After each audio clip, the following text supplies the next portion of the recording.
미나상 곤방와 도쿄 K짱 데스. 여러분 안녕하세요. 저는 도쿄 K짱입니다. 자, 매주 금요일 밤 12시 아프리카 TV에서 기묘한 이야기를 생방송으로 시청하실 수 있습니다. 자, 오늘 제가 가지고 온 기묘한 이야기는요. 어떤 한 그냥 일반 세일즈맨에 관련된 이야기입니다. 그리고 더욱 놀라운 점은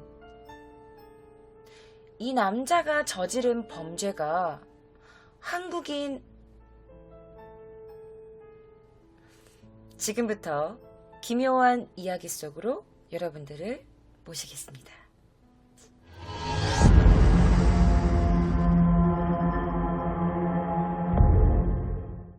(1993년 8월 10일) 야마나시현 고우시에서 어떤 남성에게 전화가 옵니다. 바로 어떤 여성의 몸값을 요구하는 협박 전화였어요. 자, 19살의 한 여성이 납치가 된 사건이었습니다. 그녀는 어느 한 신용금고에서 일하는 19살의 여성입니다. 자, 범인이 전화를 해서 뭐라 그러냐. 야, 4,500만 원을 준비하세요. 그리고 신진 헤이와 거리에 있는 코이타이무라는 가게에 제가 있으니까 돈을 가지고 오시죠.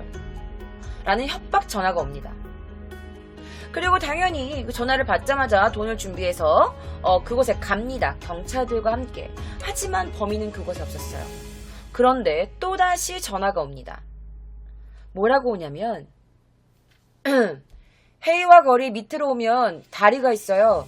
그 다리를 건너면 주유소가 있거든요. 그래서 신용금고의 그 지점장이 이렇게 말하죠. 여자는, 우리 직원은 무사한가요? 그랬더니 그 남자가 이렇게 말합니다. 여자는 괜찮아요. 그런데 또다시 그 장소에 갔지만 범인은 나타나지 않았어. 남자는 계속해서 장소를 계속 바꿔요. 그러니까 이런 것만 봤을 때는 꽤나 지능범의 소행처럼 보였죠. 자, 추억 고속에 타서 도쿄 방면으로 향하면요, 바로 가까운 곳에 104번에 초록색 표지판이 보입니다. 거기다가 돈을 가져다가 놓으세요. 그리고 또다시 돈을 가지고 그곳으로 갔지만 범인은 돈을 가져가지 않아요. 이렇게 몇 번이나 장소를 바꿔가지만 결국에는 돈도 가져가지 않고 여자도 돌려주지 않았어요.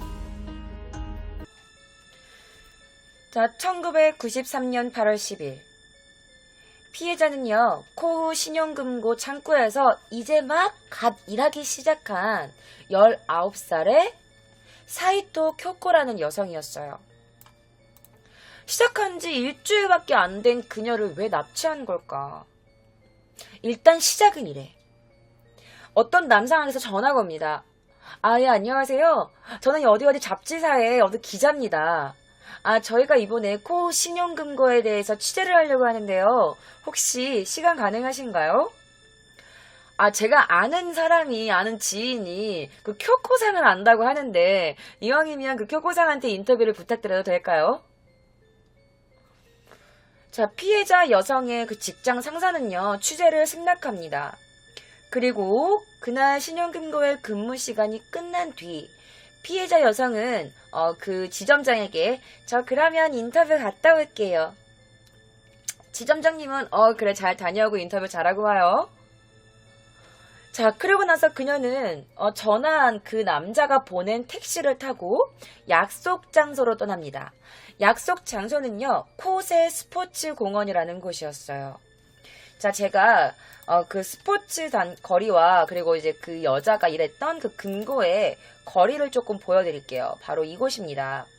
자, 그녀가 일했던 그 신용금고와 이 스포츠 공원이라는 곳에선 대략 한 3km 정도 떨어진 곳이에요. 그리고 바로 이곳이 그녀가 그 기자란 남자와 만나기로 했던 장소였죠. 자, 스포츠 공원에 있는 체육관에서 기다리라고 연락을 받은 여성은 오후 6시쯤에 이 체육관으로 도착을 합니다. 그리고 이것이 사이토 쿄코상의 마지막 모습이었어요. 자, 다음날 피해자 여성의 아버지가 딸이 돌아오지 않은 거야. 우리 딸이 이런 애가 아닌데? 라고 너무 걱정을 합니다. 그리고 지점으로 전화를 하죠. 혹시 어저께 뭐 야근 같은 거 했나요? 우리 딸이 어제 집에 돌아오질 않아서. 그 지점도 이상하죠. 아니요, 저희는 그런 거 없었고 어제 기자와 인터뷰하러 나간 뒤로 연락이 안 되는데. 그리고 그때였어요. 어느 날 그녀가 사라진 지 다음 날 몸값을 요구하는 한 통의 전화가 옵니다. 연생 고약금만 준비해. 그러니까 4,500만 원 준비해. 그리고 신진에이와 거리에 있는 코이타이머라는 가게에 있다고 전해. 라는 전화가 와요. 자, 여기서 4,500만 원이면 어느 정도 되는 돈이냐면 4억 5천만 원 정도 되는 돈이에요. 자, 그리고 그가 지시한 곳이 있습니다. 바로 이곳이 아까 제가 104번 표지판이라고 했는데 혹시 운전하시는 분들은 이런 거 혹시 보신 적 있나요? 한국에도 있는지는 모르겠어. 근데 일본에는 이런 게 있단 말이야. 어디에서 104, 105, 106. 약간 이런 게 있는데 이런 거를 이제 104 킬로포스토라고 해. 킬로포스토. 그래서 범인은요, 영화 천국과 지옥에 나오는 어떤 그 영화의 한 부분, 한 수법을 통해서 중앙 고속도로에 있는 이 104킬로포스토, 그러니까 거리표라고 하는 거야. 표지판 같은 거. 그래서 철도와 도로 등의 기점에서 거리를 나타내는 하나의 표지판이에요. 그래서 여기에다가 4,500만 원은 그 옆에 가드레일에다가 던져놓고 가라고 해. 그리고 지점 측은 곧바로 이 몸값 전화를 받자마자 경찰서에 신고를 합니다. 자, 야마나시현 경찰에 신고를 하고요. 그 경찰들은 범인을 자극하지 않도록 일단 미디어에 보도협정을 약정합니다. 자, 그래서 보도협정이 뭔지 알아요, 여러분? 보도협정이 뭐냐면 어떤 사고가 났어. 그럼 막 이제 여기서 야, 그런 사고가 났대라고 막 이제 언론에서 막 뉴스에 나오고 잡지에 나오고 신문에 나오고 막 텔레비에 나오고 막 이러잖아. 그런데 그런 걸 일절 못하게 하는 걸 보도협정이라고 하는 거야.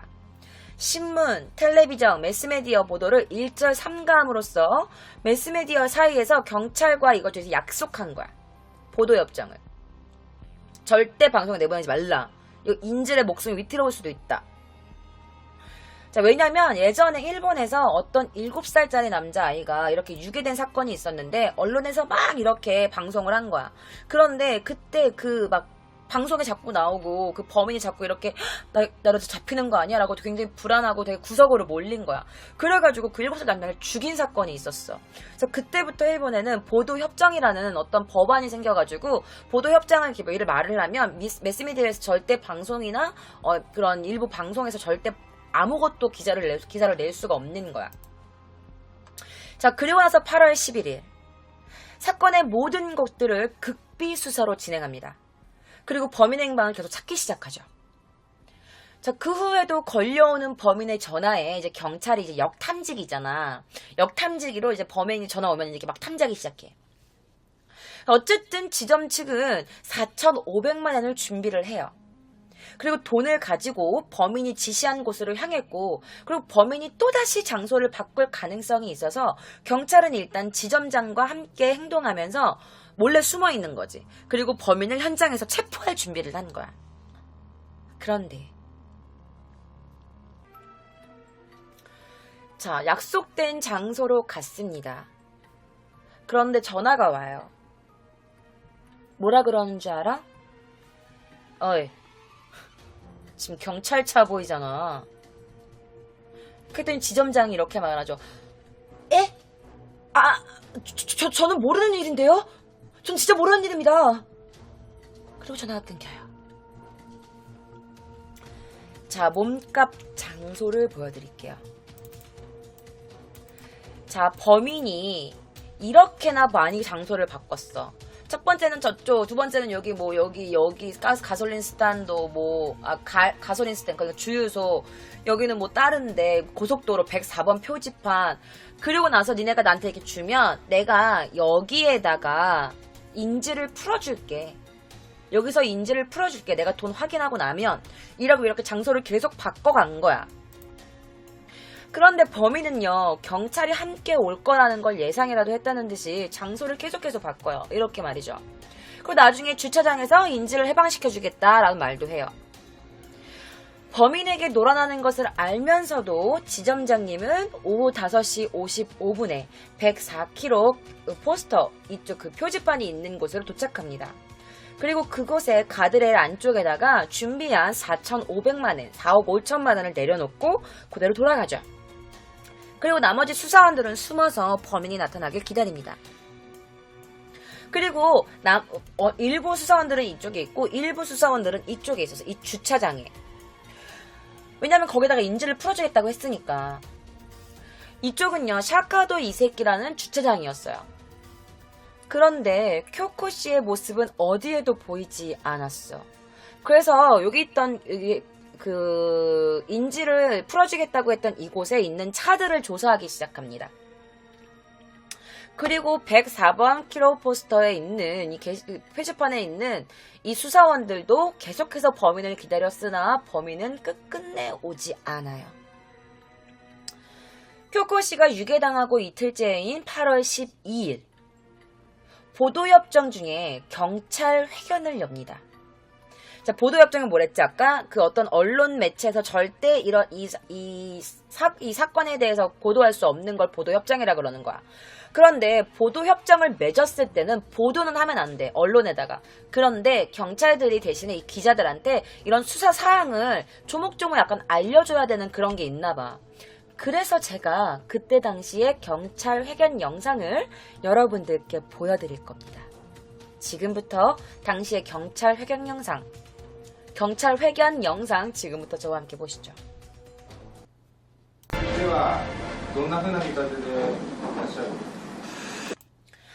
자, 그러니까 이제 이 기자가 뭐라고 물어보냐면 이 범인은 어떤 사람이라고 추정됩니까? 라고 물어봅니다. 그래서 경찰분이 하시는 말씀 계속해서 들어보실게요. 全くこの問題につきましてもですね、具体的に犯人を特定するあるいは推定できるというふうな供述にしろ物的証拠にしろですね、そういうのはあまりないんです。単独であるのか複数であるのかという問題につきましてもまだ同じような推定になりまして、両面で捜査をする以外はないと。 자, 이렇게 말합니다. 기자가 범인은 어떤 사람입니까? 라고 물어봤더니 이 경찰분께서 이 문제에 대해서는 말이죠, 구체적인 범인을 특정, 추정 이런 걸 진술할 물적 증거로 내세울 만한 게 별로 없습니다. 그리고 일단 단독 범행인지 복수 목적의 범행인지 아직 추정 중에 있고, 저희는 이것에 있어서 양쪽의 가능성을 가지고 수사를 하는 것, 이것밖에 없습니다. 그러니까 여러분도 이 멘트를 보시면 알겠지만 이 상황만 보면 솔직히 단독 범행인지 아니면 이 남자가 이 여자에 대한 복수의 목적으로 한 범행인지 확실하지 않은 상태였어. 그래서 경찰들의 유일한 희망은 뭐였냐? 바로 6시에 쿄코상이 체육관에서 만나기로 했던 그 기자라고 지칭한 그 남자. 그 남자의 모습을 본 사람이 한 명이라도 있느냐에 대한 거였어. 자, 남자의 모습을 한 명이라도 봤다라는 사람이 있을 경우에는 그 가능성에 걸어봤지만 별다른 수익은 없었습니다. 그리고 범인은 몸값의 목적으로 몇 번이나 전화를 계속 걸어요. 자, 그러면 여러분 이때쯤이면 나와야 할 게 뭐죠? 바로 범인의 목소리입니다.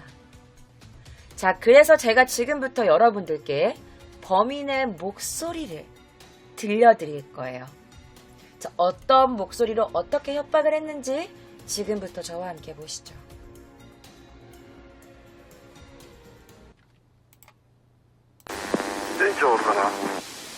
텐조 있나?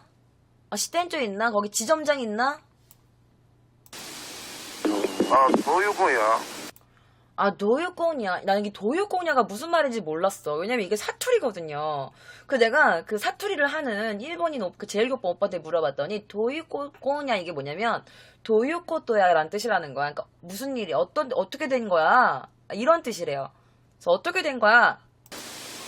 오이시 타이ムゴフバイバーズの一帯のちょっと下です。じゃあお願いします。そこでちょっと待っててくださいな。お金は用意できました。なんとか。そうですか。これじゃあ1時間後にコーヒータイムで現金確認後1時間以内にはちゃんとお届けします。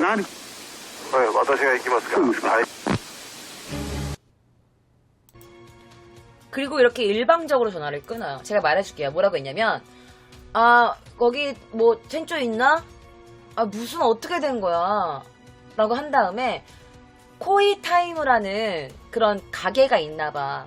그래서 코이타임이라는 거기 가게가 있는데요. 거기 근처에 코 바이패스가 있어요. 거기 조금 밑에 그 아래로 좀 부탁드릴게요. 거기서 조금만 기다려주세요. 그런 다음에 남자가 이렇게 말합니다. 돈은 준비됐나요? 그래요? 그럼 1시간 뒤에 코이타임이라는 그 가게에서 뵙죠. 일단 제가 현금 확인한 뒤에 1시간 안에 제대로 보내드릴게요. 내가 갈 테니까. 라면 전화를 일방적으로 끊어버려요. 그런데 이 남자애가 사투리를 되게 많이 써. 예를 들면 소우데스까 이거를 그런가요? 라는 걸 호스까 약간 이런 식으로 사투리 쓰고 돈나코토 데스까 도유코토 데스까 이거를 도유코냐로 막 이런 식으로 사투리를 써. 그리고 범인이 일반적으로 전화를 끊습니다. 그리고 35분 뒤에 이런 전화가 옵니다. 지금부터 또 함께 저랑 보실게요. もしもし 이 지점장이 이제 재연 드라마 찍는 건데 이 남자가 여보세요? 한 거지. 그리고 나서는 진짜 범인 목소리예요. 携帯電話は持ってるかい？ 핸드폰 갖고 있나? ないです。 그러니까 없다고 하니까 이 남자가 나이 데스까? 없어요? じゃあもう一つ、자 그럼 한 가지 더. お札の帯封はみんな無地のやつで。だけで、はい。これ大丈夫です。受け渡しもすぐ会えるようにこっちも、車に乗せてます。はい、大丈夫です。約束します。はい、約束です。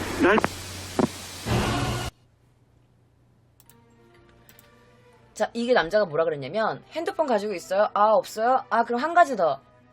그 지폐 봉대는요 모두 무지로 해주세요. 일단 그 정도만. 그리고 우리가 거래한 뒤에 그 키오코상이랑 바로 만날 수 있도록 이쪽에서도 지금 차에 태우고 있습니다. 라고 하는 거야. 그러니까 지폐 봉대가 모두 무지로 해주세요. 이게 무슨 뜻이에요? 그러니까 지폐 여러분 알죠? 여러분들 모르실까봐 제가 이렇게 사진을 좀 가지고 와봤습니다.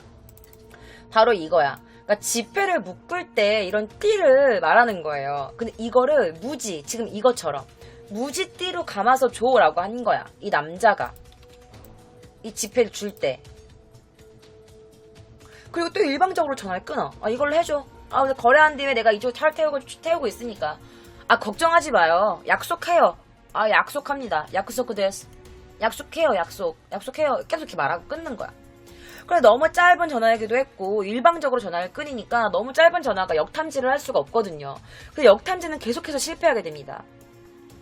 그리고 사건 후 일주일 뒤인 8월 17일 야마나시쿠 코우시에서 대략 50km 정도 떨어진 시즈오카쿠 후지노미야시에서 쿄코시의 시체가 발견됩니다. 그리고 드디어 경찰이 기자회견을 합니다. 어떤 기자회견이냐면 이제 보도협정 해지합니다. 이제 보도해도 돼요. 라고 한 거야. 그래서 미디어에는 절대 이 사건에 대해서 흘러나가면 안 된다고 했는데 경찰에서 이걸 해지시킵니다. 그때의 그 지금 완전 막 뜨거운 그 기자회견 현장 여러분들께 지금부터 보여드리겠습니다.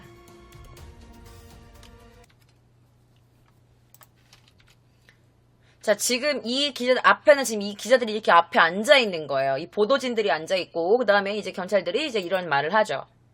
6時40分被害者の指紋と一致 자, 6시 40분 그 시체의 지문 검색을 했을 거 아니야. 그래서 히가이샤노 지문도 있지가 뭐냐면 그 피해자의 지문과 일치합니다. 報道協定の解除の申し入れをいたします 자, 보도 협정을 이제부터 해제합니다. 6時41分に報道協定の解除の申し入れがありました。 자, 지금 6시 41분 보도협정 해제를 알려드립니다. 보도협정 해제를 신청했습니다. 그러니까 사람들이 이기다시 그러니까 뭐냐면 이 없음 이라고 막 말을 하는 거야. 6時41分に解除します。6時40 그리고 지금 8시 41분에 보도협정 해지 이렇게 된 거죠. 그러니까 기자들이 지금 막 뛰어나가는 거 봤어? 제가 지금 통역 한번 해드렸으니까 여러분들께서 그냥 한번 풀로 한번 보실게요. 6時40分被害者の指紋と一致報道協定の解除の申し出をいたします。6時41分に報道協定の解除の申し入れがありました。それでは6時41分に解除します。6時41 지금 막 이제 보도진들이 막 이제 막 가는 거지. 막 달려나가는 거지. 서로 좀 빨리 이걸 내야 되니까. 그래서 6시 41분에 이 보도협정이 해지됩니다. 시신 발견 후에 이날 오후 6시 41분 야마나시현 경찰과 언론은 보도협정을 해제하고 일제의 모든 이 사건에 관련된 것을 공개하기로 결정합니다. 자, 그런데 이렇게 보도가 내보내도 된다라고 했는데 이거는 지금 그 당시에 신문들을 제가 이렇게 가지고 와본 거예요. 근데 이게 뭐냐면 되게 엉뚱한 것들이 많이 막 이렇게 퍼져나가는 거야. 예를 들면은 뭐 몸값 목적의 유괴 사건이나 납치 등의 농성 사건들 이제 이런 것들이 이제 막 또 얼마나 많이 말이 붙겠어. 그러면서 이제 미디어에서는 이런 거야. 범인은 남자 3인조다. 그리고 공범이 있다. 그 공범은 여자다. 막 이런 근거 없는 정보들이 막 이제 언론으로 막 나가기 시작해요. 자, 어찌됐든 이제 시체를 발견했던 이 시즈오카현 경찰과 함께 이 야마나시현 경찰들이 합세해서 같이 수사를 하기 시작합니다. 그 수사본부가 설치되죠. 자, 보도협정을 해제한 것으로 야마나시현 경찰은요, 하루에 한 700건 정도의 정보가 막 이렇게 들어오는 거야. 나 그 사람 본 것 같아요. 그 사람 본 것 같아요. 막 그 사람 본 것 같아요. 하면서 막 정보가 들어와. 그런데 유력한 정보는 없었어. 자, 그래서 반대로 어떤 걸 선택하느냐. 바로 탐지장치에 남아있던 목소리, 그러니까 녹음해놨던 그 목소리를 바탕으로 음성, 음향, 이 분야의 연구를 하고 있는 어떤 한 사람한테 성분 감석을 의뢰해요. 목소리로. 사건으로부터 열흘 뒤인 8월 20일, 경찰은 어느 결단을 내립니다. 어느 결단인지 그 기자회견 제가 또 여러분들께 보여드리도록 하겠습니다.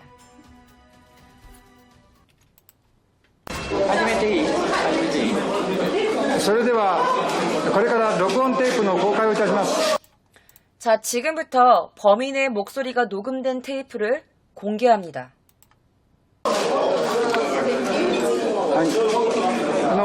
皆さん方非常に録音のテープの公開を要望しておりましたので協力を得るためにですねあえてただいま公開するように決定しました。 자, 여러분들께서 매우 녹음 테이프의 공개를 요망하셨기 때문에 그리고 여러분들의協力을 얻기 위해서 그래서 지금부터 공개하기로 결정했습니다. 라고 합니다. 자, 그리고 경찰은요, 이제 언론에다가 이 남성의 목소리를 다 알려요. 공개합니다. 자, 그리고 경찰은요, 목소리 감정을 위해서 야마나시현 우에나하라의 일본의 음향연구소에 스즈키 마츠미 씨라는 사람에게 검증을 부탁합니다. 자, 그 사람의 사진을 보여드릴게요. 이 사람이 대박이야. 주인공이라고 해도 무관한 사람입니다. 자, 이분입니다. 이분이 바로 스즈키 마츠미 씨라는 사람이야. 자, 이 사람은 음향 전문가예요. 일본 음향 전문가 중에서도 탑인 사람이야. 그래서 이 사람은요, 컴퓨터에 들어간 목소리를 그래프로 막 나타내. 이런 나타난 그 그래프가 나타내지면 이 그래프를 분석해가지고 범인의 형태를 알아내는 방식이야. 그러니까 여러분 봐봐. 사람들도 얼굴이 다 다르잖아. 사람들의 성대도 다 다르대. 그래서 목소리의 지문을 바로 성대라고 한대요. 자, 그러면 이 사람이 그 스즈키가 목소리가 녹음된 테이프를 가지고 이제 막 분석을 한 다음에 인터뷰를 합니다. 지금부터 그 인터뷰 여러분들께 보여드릴 거예요. 대박이야. 자, 눈 크게 뜨시고요. 지금부터 이 스즈키상의 인터뷰 저와 함께 보시죠.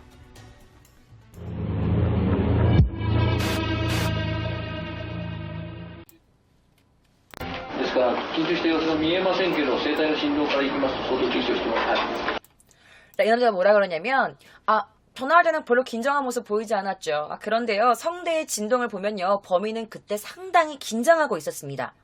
라고 말하는 거야. 今日6回目と7回目のお電話聞きになってはい。どんな人物が浮かび上がってきますでしょうか。 아, 그래서 기자가 물어보는 거지. 아, 어떤 사람이, 어떤 인물입니까? 라고 물어보니까 이 사람이 이렇게 말합니다. そうですね、身長がだいたい170センチから170センチ約、前後というところですね。というのは声のピッチが 130Hz、 割合低くもない高くもないという平均ピッチなんです。 자, 뭐라고 했냐면, 일단은 키는 한 170 전후입니다. 그리고 목소리의 피치가 130Hz 전후입니다. 그러니까 그렇게 낮은 음도 아니고 그렇게 높은 음도 아닌 피치입니다. 그러니까 여러분 피치가 뭐냐면 목소리의 높낮이를 말하는 걸 피치라 그러는 거예요. 계속해서 보시죠. 声と身長というのは反比例の状態にありまして、身長が高ければ声は低いという。 자, 이게 무슨 뜻이냐면 여러분, 목소리하고 신장은요, 반비례한대요. 그러니까 예를 들면 이런 거야. 키가 큰 사람이면 목소리가 좀 낮아. 그리고 키가 작은 사람이면 목소리가 조금 높대요. 그러니까 사람의 얼굴 형태가 다 다르듯이 목, 코, 입, 이것도 사람마다 다 달라서 성대야말로 목소리의 지문이라고 할 수 있는 거야.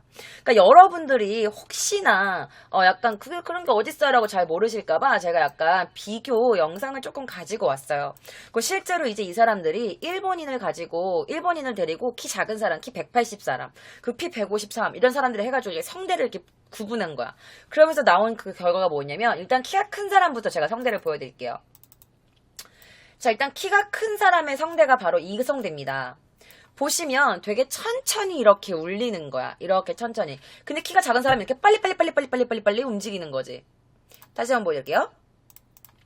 키가 큰 사람 성대 이렇게 움직이는 게 천천히 가는 거야. 그런데 키가 작은 사람은 이렇게 빨리 움직이는 거지. 그 제가 여러분들 더 보시기 쉽게 비교 영상, 성대 차이 비교 영상을 좀 이렇게 가져와 봤습니다.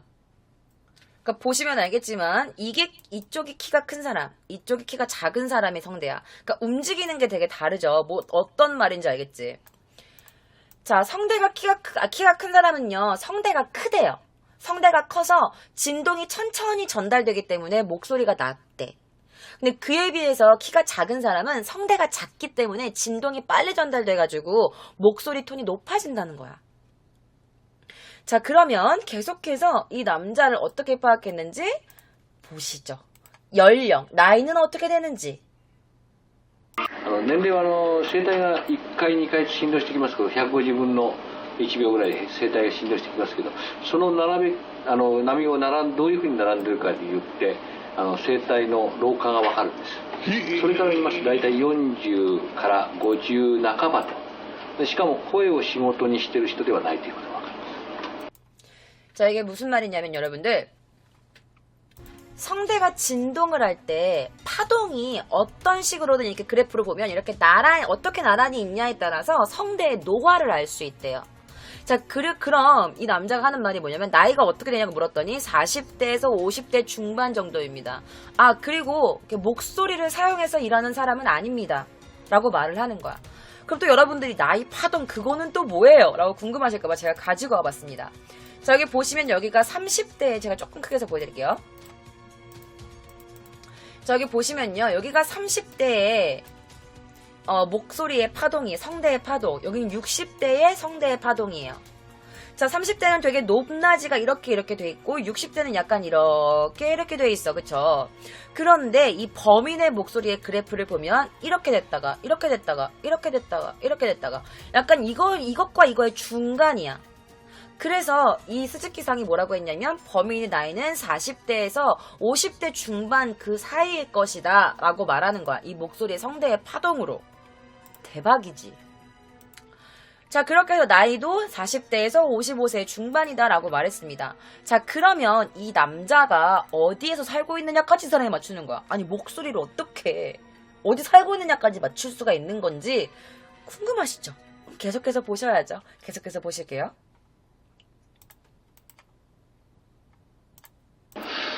大きな特徴ですけれども、国中弁、要するに甲州のですね、山梨のちょうど中間部に位置する甲府の盆地ですね、そこを位置する国中弁を使っているということです。 자, 이분이 하는 말씀이 뭐냐면 범인의 큰 특징 중에 하나가 바로 쿠니나카 벤이라는 거야. 그러니까 벤은 약간 사투리를 뜻해요. 쿠니나카라는 사투리를 쓴다는 거야. 그러니까 코슈의 야마나시 중심부에 위치한 코후 분지, 거기에서 쿠니나카라는 사투리를 쓴다는 거지. 자, 그래서 여러분들이 일본어를 잘 모르시는 분들도 계시겠지만 아시는 분들도 계실 거 아니에요. 그래서 제가 이 범인이 사용했던 그 사투리를만 뽑아가지고 한번 가지고 와봤습니다. 이 범인이 어떤 사투리를 썼는지 지금부터 저와 함께 보시죠.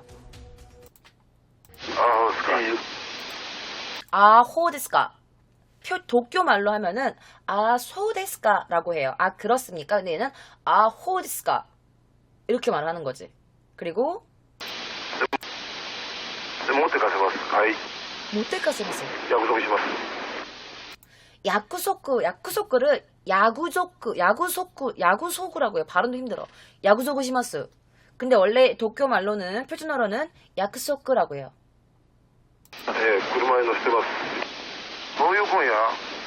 도유콘이야? 그러면 노세테마스. 이런 식으로. 무슨 말인지 잘 모르겠어. 나도 얘가 뭐 말하는지. 다시 한번 목소리 들어보실게요.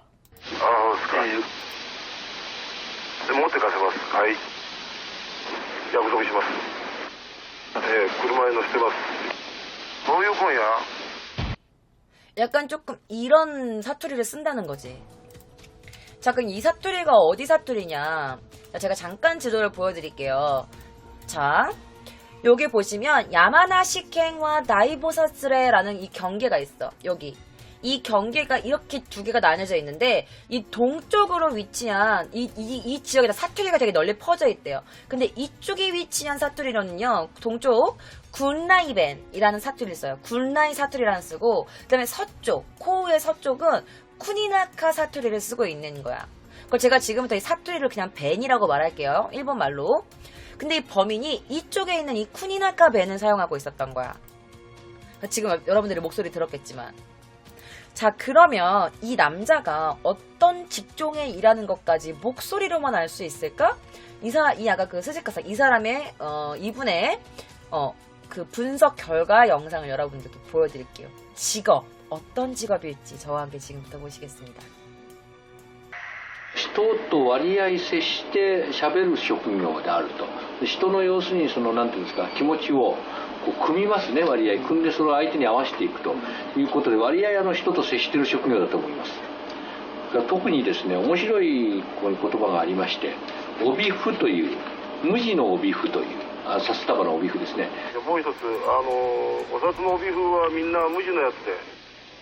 それは非常に特徴づいた言葉だと思うんですけれども、無地の帯符をその札束にかけるということを知ってる人というですね、今まで相当高額な現金を扱ってる人です。 이게 무슨 말이냐면 이 남자가 이렇게 말하는 거야. 이 사람은 사람을 상대하는 직업을 갖고 있을 것이다 라고 말해. 근데 여러분들이 약간 제가 아까 통역했을 때 여러분들 들었잖아요. 이 남자가 반말을 잘 안 해요. 오네가이시마스 부탁드립니다.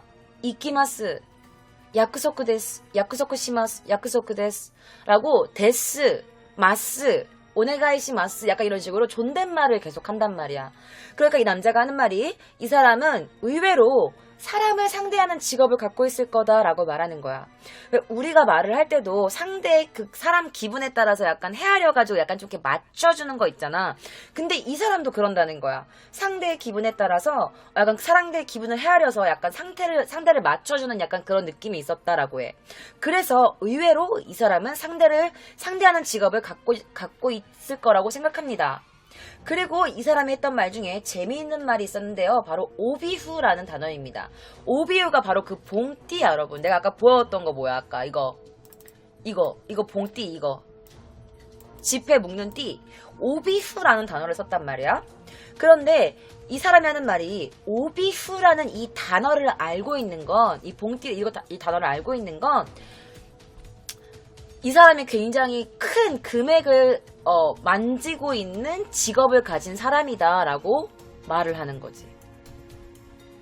왜냐면 이 오비우라는 게 돈 다발 있지. 돈 다발을 묶을 때 쓰는 거거든.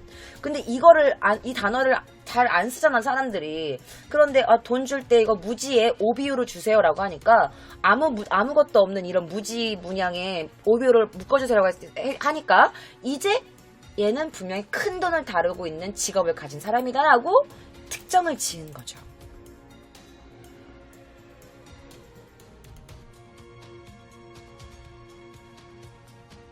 쩔지.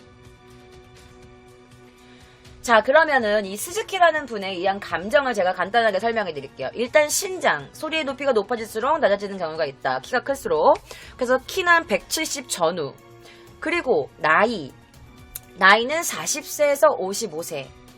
그리고 뭐 야구소쿠라든지 약간 야구소쿠라든지 뭐 호데스까 약간 이런 타금의 사투리를 말해. 그러니까 이 사람은 분명히 사투리를 쓰고 있는 사람이다. 그리고 고후분지에 거주하고 있을 거다.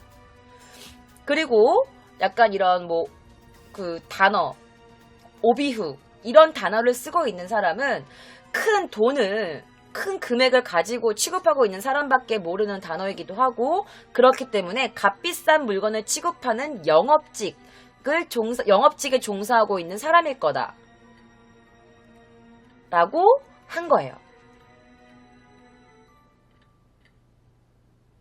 오케이. 자, 그래서 경찰들이 이 스즈키상이 준 정보를 가지고 이제 수사를 하기 시작합니다. 수사를 해나갈 때 이 스즈키상이 이제 그 음성을 들으면서 더욱 자세하게 감정을 해요. 그러다가 아주 중요한 부분을 찾아냅니다. 바로 전화를 이렇게 딱 끊을 때 전기 신호인 거야. 뭔지 무슨 말인지 모르겠죠. 그러니까 전화를 끊을 때 나오는 전기 신호를 토대로 어디서 협박 전화를 걸었는지 알 수가 있는 거야, 세상에. 할렐루야지. 자, 당시에 그 남자가 전화 건 거는 공중전화 전화를 건 거야. 그 공중전화가 되게 아날로그 방식이었겠지? 그리고 전화의 음성은 교환기를 통과하기 위해서 거리가 떨어져 있으면 전화를 끊을 때 이 교환기 수에 의해서 큰 펄스 파장이 일어난대요. 그런데 만약에 거리가 가까운 곳에 전화를 끊으면 펄스의 파장이 작대. 그 전화를 끊는 소리가 뭔데요? 제가 구체적으로 지금 보여드릴게요. 아주 짧아요. 잠시만요. 이 소리야. 다시 이 소리 이 소리인 거야. 그럼 여기 보시면 여러분 이게 파장이 보이죠? 이게 펄스 파장이라고 하는 거래요. 이게 펄스 파장이라고 하는 거야. 근데 이게 전화를 끊을 때도 소리가 전화기마다 다 다르대요, 여러분. 이게 딱 내려놓을 때 이게 그래서 경찰들이 그 범인이 일로 와 여기서 돈 놓고 가라고 했던 그 공중전화 근처에 가가지고 그 근처의 공중전화를 하나하나 다 확인을 해요. 전화를 걸어서. 그래서 나타난 펄스 현상이 뭐였냐? 바로 이겁니다. 이건 거야. 이게 바로 그 당시에 범인이 전화했을 때 이 펄스야. 그러니까 여기서 여기까지가 그 전화 끊을 때, 여기가 펄스야. 여기가 전화 걸었을 때, 전화 끊을 때 나는 소리. 그리고 여기 조그만 두 개. 요게 펄스. 보이죠? 또 클로즈업 할 거예요. 그래서 이게 두 번 이렇게 했어. 이 뜻이 뭐냐면요. 바로 전화 건 곳에서 전화를 받는 곳, 그 거리가 가까운 곳에 있었다라는 거래. 이게. 그래서 실제로 경찰들이 전화를 하나하나 다 해봤다고 했잖아. 그래서 찾은 데가 있어요. 바로 여기인 거야. 바로 이곳입니다. 여기가 104km. 자, 여기가 아까 범인이 돈 놓고 가라고 했던 104km 그 지점이에요. 그런데 전화 건 곳이 어디냐면 조금 지나서 바로 있는 여기 주차장에서 전화를 한 거야. 그러니까 범인이랑 그 경찰이랑 굉장히 가까운 곳에 있었던 거야, 세상에. 자, 그 결과 중앙자동차도로 사카이가와 휴게소의 공중전화에서 전화를 걸은 게 나타났고, 그리고 범인이 몸값을 투하하도록 시켰던 104km 킬로포스터 이 표지판 근처에 있었던 거야. 그래서 경찰들이 이 모든 걸 언론을 통해 다 공개해버려요. 이제 경찰과 범인의 싸움인 거지.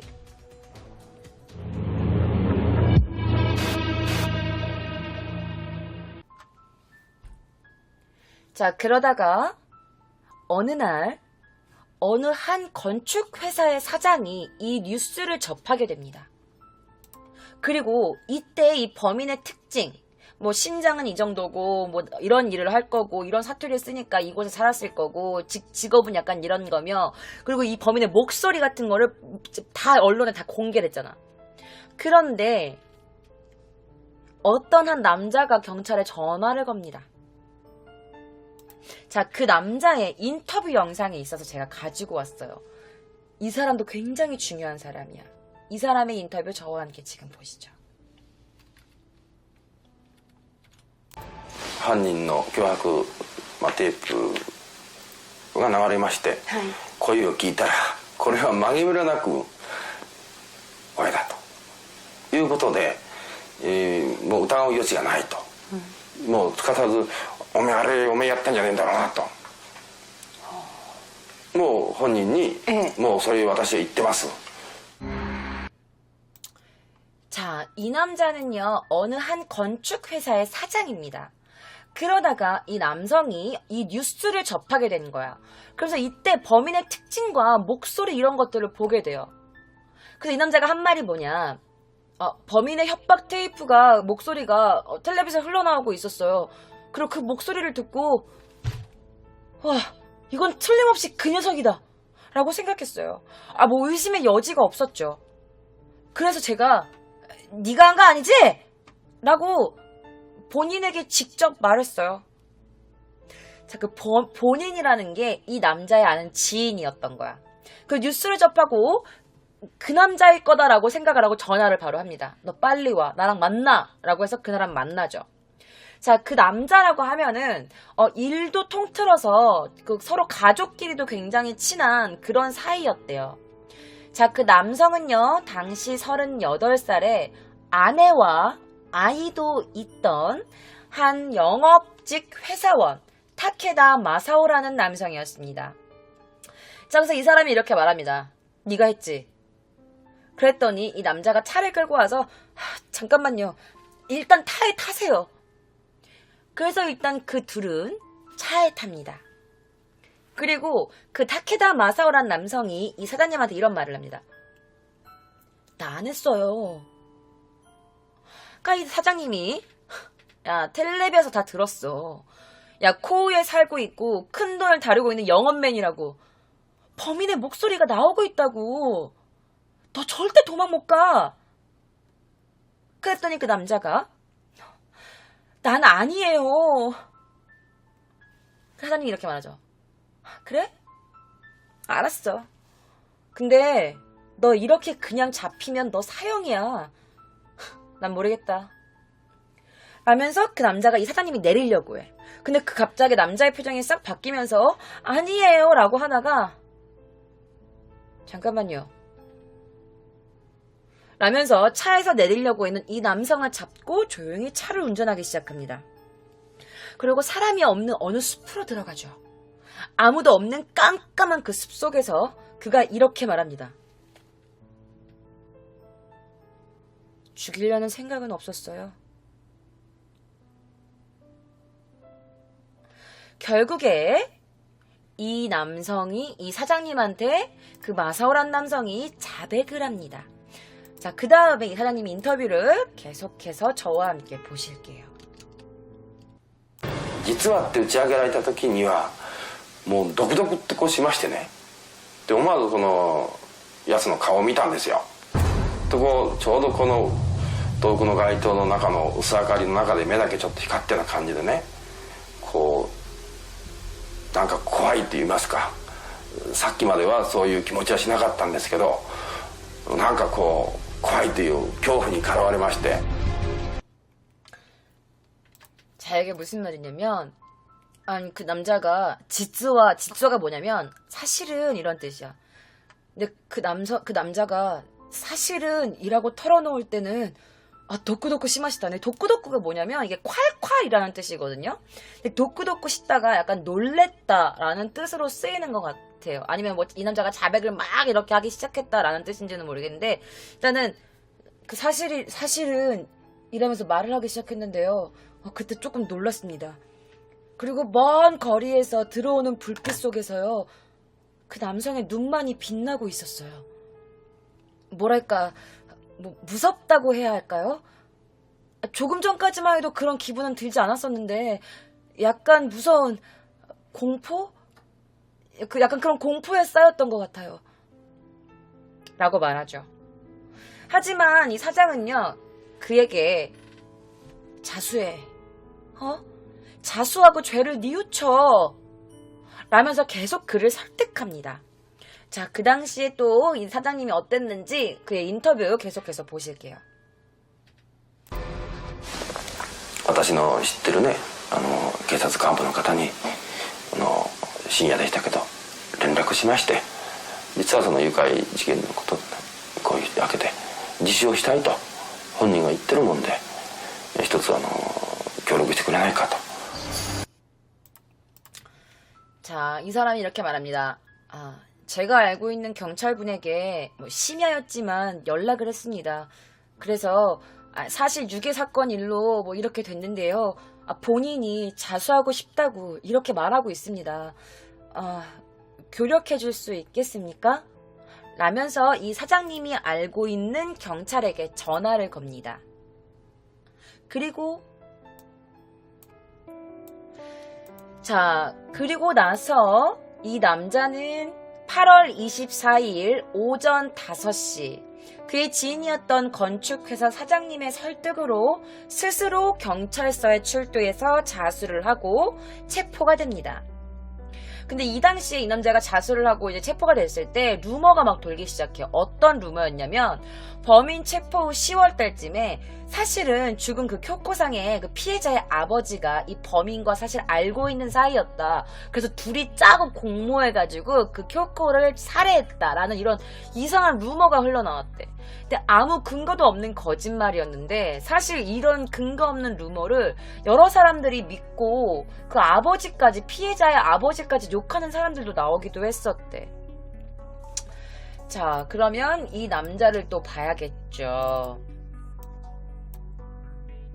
자, 이 당시 이 남자가 체포됐을 때의 영상입니다. 모자이크를 왜 했는지는 모르겠어. 근데 이렇게 모자이크가 되어 있는 상태고, 나중에 뒤에 가시면 모자이크가 안 되어 있는, 약간 안 돼 있지만 약간 얼굴이 이렇게 가린 그런 영상이 있습니다. 자, 그럼 일단은 이 사람이 어떤 사람이었냐? 일단 그 스즈키 음향 분석 전문가의 그 감정했던 게 뭐였어? 키가 170 전후라 그랬어. 그치? 그런데 사실 이 남자의 키가 172였어. 거의 일치했어. 그리고 그 스즈키의 감정이 뭐였어? 나이가 40세에서 55세 사이이다 라고 말했는데 사실 체포 시 범인의 나이는요 38살이었어.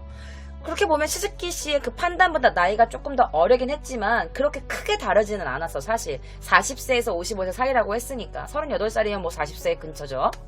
그리고 그 스즈키 상에 말한 게 뭐였어? 코후 분지에 거주하고 있다. 왜냐면 사투를 썼기 때문에. 그런데 실제 범인이 어땠는 줄 알아? 코후 분지에서 태어났어. 그리고 거기서 자란 애였던 거야. 그래서 스즈키의 감정이 완전 똑같이 일치해. 그리고 스즈키 감정이 한 게 뭐였냐면 이렇게 말했죠. 직업이 뭐였어? 값비싼 물건, 값비싼 그 현금을 이렇게 취급하고 있는 영업직일 것이다 라고 감정을 했는데 실제로 범인의 직업은 뭐였냐면 대형 트럭 등 자동차 판매 회사에 근무하는 세일즈맨이었던 거야. 영업직이 맞았던 거지. 그리고 대형 트럭, 자동차를 파니까 뭐가 해? 수백만 단위의 고액의 그런 돈을 취급하는 직업이었던 거야. 그래서 스즈키의 감정과 일치하게 됩니다. 그런데 사실은 경찰도 이 타케다 마사오를 의심을 하고 조사를 하고 있었대. 그래서 그의 집에 딱 갔을 때 어떤 차가 한 대 놓여져 있었던 거야. 그런데 여러분들, 그때 아까 경찰들이 어디 있었어? 경찰들이 어디 있었지? 바로 여기에 있었어. 자, 여기에 갔는데 범인을 풀어주겠다고 한 장소가 있었고, 여기. 범인을 풀어주겠다고 한 장소가 있었는데 못했잖아. 여기다. 자, 경찰들이 여기에 잠복하고 있었고 여기도 잠복하고 있었어. 여기는 범인이 돈을 갖다 놔라, 여기는 인재를 풀어주겠다는 장소였어. 근데 여기서 어떻게 했어? 이 주차장에서 범인을 못 찾았지. 그래서 경찰들이 뭐 했지? 차를 막 뒤졌다고 했어. 차를 막 조사했다고 했어. 그런데 그때 경찰들이 거기 주차장에 주차되어 있던 차들을 이렇게 하나하나 넘버를 적어놨는데 거기에 적혀있던 번호가 차 넘버가 얘네 집 앞에도 그 차가 있었던 거야. 그러니까 얘가 그 근처 공중전화 전화를 하고 사실은 그 주차장에 있었던 거야. 경찰들과 같이. 경찰들과 같은 장소에 있었던 거야. 그 차를 대기시켜놓고 전화를 하고 다시 그 차를 타고 유유히 빠져나간 거지. 대박이지. 자, 그런데 여러분들, 이 범인의 남자는요, 왜 이런 짓을 했을까? 아니, 왜 여성을 납치해서 유괴를 해가지고 돈 달라고 했을까? 아니, 그렇게 돈 많고, 그렇게 대형 트럭도 팔고, 자동차 팔고, 막 이런 영업직 세일즈맨이면 돈 좀 많이 벌었을 텐데, 왜 그랬을까? 라고 물었더니, 사실은 여러분, 영업직이잖아요. 그럼 어떻게? 실적을 내려면, 어떻게 해야 돼? 계약을 해야 되잖아. 그런데 이 남자가 계약을 많이 못했던 거야. 그래서 선택한 게 뭐였냐면 실적 향상을 위해서 가공 계약을 한 거야. 그러니까 거짓말로 자기가 이렇게 계약서를 막 쓴 거야. 그러니까 어떻게 이것도 지불을 해야 되잖아. 그러니까 일이 점점 커졌어. 근데 그뿐만이 아니야. 이 남자가 애인이 있었는데 이 애인이 한국인의 호스티스였던 거야. 그래서 자신의 애인이었던 한국인 호스티스의 교제비 등으로 대략 7천만 엔이라는 빚을 진 거야. 그러니까 가공의 계약 그리고 이 호스티스의 교제비로 7천만 엔이라는 빚을 졌어. 이 7천만 엔이 우리나라 돈으로 7억이에요. 7억. 그 한국인 호스티스 누구였는지 참. 근데 이 남자는 결혼됐고 아이도 있는 상태였어. 근데 그런 애첩한테 몇 억씩을 쓴 거야. 그래서 얘가 점점 빚이 커지니까 이걸 어떻게 해야 돼? 갚아야 되잖아. 그래서 이 상환을 목적으로 범행을 저지른 거야. 그리고 이제 우연히 막 동네 잡지를 본 거지. 왜 동네에서 잡지 같은 거 있잖아. 잡지를 막 이렇게 보다가 어떤 여자들이 어떤 직장에서 여자 직원들의 인터뷰한 게 이렇게 있는 거야. 근데 얘가 여기서 필을 받은 거야. 어떻게? 동네 잡지를 보고 기자로 위장을 해서 유괴할 생각을 한 거지. 근데 왜 하필 신용금고의 신임 여직원이었을까? 자, 19살의 이 쿄코 씨를 지명한 이유는 뭐였냐면 이 남자가 우연히 그냥 그 지점을 방문했는데 그 여성이 이름표를 달고 있었던 거야. 이름표를 달고 있었던 거지. 그래가지고 이 이름표를 달고 있었던 그 여자의 이름을 타마타마 외운 거야. 어떻게 외운 거야? 이름을 기억한 거지. 그래가지고 전화를 했는데 내가 아는 지인분이 사이토 쿄코상이라는 분을 알고 계셔가지고요. 그분을 인터뷰하고 싶은데 괜찮을까요? 라고 하면서 그래서 그 여자가 범인의 그 타겟이 된 거야. 그 이름표를 달고 있다는 그 이유 하나만으로. 근데 그 당시 선배 직원은 다른 이름표를 붙이지 않았고 일한 지 갓 일주일 된 이 여자만 이름표를 달고 있었어. 그래서 자기는 성실하게 명찰을 달고 일을 열심히 하고 했던 것 뿐인데 이게 원인이 된 거지. 그래서 처음에 그 여자를 체육관에서 여자를 태우고 유유히 운전을 하고 그곳을 빠져나갔어. 처음에는 일이 잘 풀린 듯 했지. 그런데 여자를 차를 태우고 가는 중에 이 여자가 너무 뭔가 이상하다고 느낀 거야. 그래서 쿄코 씨가 내려주세요. 내려줘요. 내달란 말이에요. 막 이러면서 이제 막 소란을 피우기 시작한 거야. 그러다가 이 남자가 이제 막 여자가 갑자기 막 소란을 피우고 자기도 막 다 당황을 하니까 그래서 죽였다고 자백을 해. 그런데 이게 언제 죽였는지 알아? 유괴를 하고 불과 2시간 뒤에 이 여자를 죽여요. 불과 2시간 뒤에 살인을 한 거야.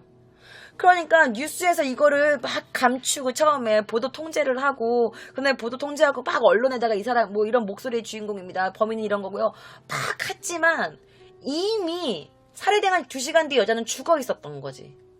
이미 그는 사라질 뒤였던 거야. 아무리 뭐 교력해달라 이렇게 해봐도. 그 여성은 납치단 그날 살해 그리고 후지카와 상류에서 둥둥둥 떠내려왔대요. 강에서. 그리고 연락 두절이 되고 납치된 지 일주일 뒤인 8월 17일에 이 피해자 여성이 시즈오카현 후지노미야시 그 후지 거기 강에서 시체로 발견돼. 얘가 강에다 버려봐가지고. 자, 그러면 7억 뭐 한국인 호스티스를 위해서 돈 쓰고 애인을 위해서 돈 쓰고 그러니까 첩이지 첩. 그리고 뭐 그 가공의 계약들을 해가지고 이 남자가 돈을 막 썼어. 근데 결국 돈을 목적으로 한 6이었으면서 왜 돈을 안 가져갔을까? 그런데 웃긴 게 뭔지 알아? 아니 지가 104km 표지판 앞에서 돈을 놓고 가라라고 해놓고 지는 1km 떨어진 105km 표지판 앞에서 기다리고 있었던 거야. 105km. 그러니까 이렇게 말해도 돼요. 돌대가리였던 거야. 자, 어쨌든 그는 고후 지방법원에서 1심이 열립니다. 그리고 범인의 남자는요, 자신의 범행은 일체 다 전부 인정합니다. 근데 이 재판의 쟁점이 뭐였냐면, 이 자수의 유효성이야. 이 자수를 했기 때문에 이걸 조금 형량을 감량해줘야 되나, 아니면 아니다, 그럼에도 불구하고 이 남자 너무 끔찍한 살인을 저질렀기 때문에 이 자수한 게 절대 형량에 그렇게 효력이 돼서는 안 된다, 이렇게 논쟁이 된 거지. 그러니까 변호인 측은 당연히 자기가 이 사람 변호해야 되니까 그 자수가 유효합니다 라고 주장을 합니다. 그렇지만 고지검 검사는요, 뭐라고 하냐면 이 범인의 남자의 특징이 뭐였어? 주차 구역에서 주차를 해놓고 경찰에게 전화를 그 남자 지점장한테 전화를 해서 돈을 달라고 한 거다. 그리고 자동차를 대기시켜 놨다. 근데 그 차가 결국 이 범인 집에서 발견되지 않았냐. 이 남자는 굉장히 계획적으로고 지능범이다. 그렇기 때문에 자수했다고 해서 이것이 형량에 절대 효력이 가해져서는 안 된다. 약간 이렇게 막 주장을 했지.